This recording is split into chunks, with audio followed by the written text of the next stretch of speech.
Hello everyone, আশা করি তোমরা সকলে ভালো আছো। তোমাদের সকলকে স্বাগত জানাই ম্যাথ ডায়েরিতে।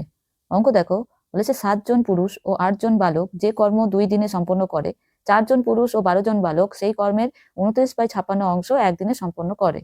একজন পুরুষ কত সময়ে ওই কর্ম সম্পন্ন করবে?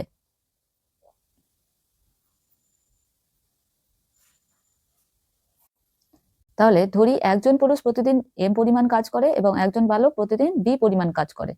তাহলে কর্ম ইনটু সময় হচ্ছে কি, সমান হচ্ছে কাজ। তাহলে এখানে ফর্মুলা একবারে লিখে দিই। অঙ্ক শুরু করি। 7m plus 8b into 2 equal to 1, এটা 1 নম্বর সমীকরণ। 2 নম্বর সমীকরণ হচ্ছে 4m plus 12b into 1 equal to 29/56, এটা হচ্ছে 2 নম্বর সমীকরণ। তাহলে 1 নম্বর সমীকরণ থেকে আমরা পাই, এখান থেকে b এর মান বার করব। তাহলে হবে b equal two 1 minus 14m/8, 16 হবে। এবার b এর মান 2 নম্বর সমীকরণে বসাবো। তাহলে 2 নম্বর সমীকরণে বসিয়ে পাই 4m plus 12 into 1 minus 14m/16 equal to 29/56। তাহলে দুই দিকে 56 দিয়ে গুণ করব, 56 দিয়ে দুই দিকে গুণ করে দেবো দুই সাইডে। তাহলে এখানে হবে 224m plus 56 into 12 into 1 minus 14m/16 equal to হবে কত? 29।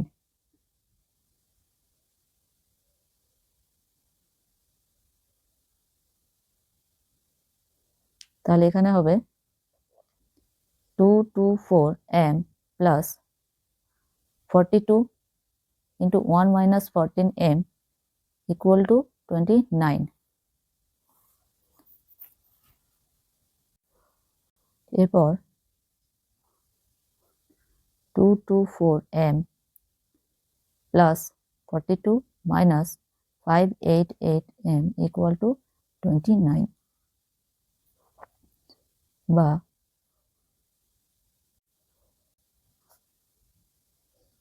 364m equal to 13। তাহলে m ইকুয়াল টু 13/364। তাহলে এখানে সম্পূর্ণ কাজ 1 অংশ, তাহলে সময় কত লাগবে? সময় লাগবে 364/13 ইকুয়াল টু হচ্ছে 28 দিন। তাহলে আমাদের অ্যান্সার হচ্ছে অপশন নাম্বার বি, 28 দিনে কর্মটি সম্পন্ন করবে। পরের অঙ্ক দেখো, বলেছে সরল করো বা সিম্পলিফাই। তাহলে এখানে ধরি a ইকুয়াল টু 3.2 আর b ইকুয়াল টু 2.8, এটা লবের ক্ষেত্রে হচ্ছে। এবার হরের ক্ষেত্রে ধরবো, যে হরের ক্ষেত্রে a equal to 1.6, b equal to 2.4। তাহলে এখানে লিখতে পারি 3.2 আছে অঙ্ক, into 3.2 plus 2.8 into 2.8 minus 2 into 3.2 into 2.8 by 1.6 into 1.6 plus 2.4 into 2.4 plus 3, আচ্ছা এখানে 1.6 হবে, 2 দিয়ে গুণ হবে, 2 ইন্টু 1.6 ইন্টু 2.4। তাহলে a square plus b square minus 2ab by a square plus b square plus 2ab। তাহলে এখানে a মাইনাস b এর হোল স্কোয়ার বাই এখানে হবে a প্লাস b এর হোল স্কোয়ার। তাহলে এখানে a এর মান কত? 3.2 মাইনাস হচ্ছে 2.8 এর স্কোয়ার বাই এখানে হবে 1.6 প্লাস 2.4 এর স্কোয়ার। তাহলে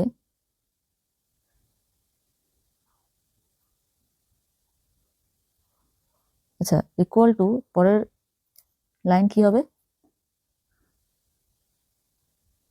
0.4 এর স্কোয়ার বাই এটা হবে 4.0 এর স্কোয়ার। তাহলে 0.16/6। তাহলে এখানে হবে 100 আর এটা হবে 16। তাহলে এটা হচ্ছে 1/100 মানে হচ্ছে 0.01। Answer number B, option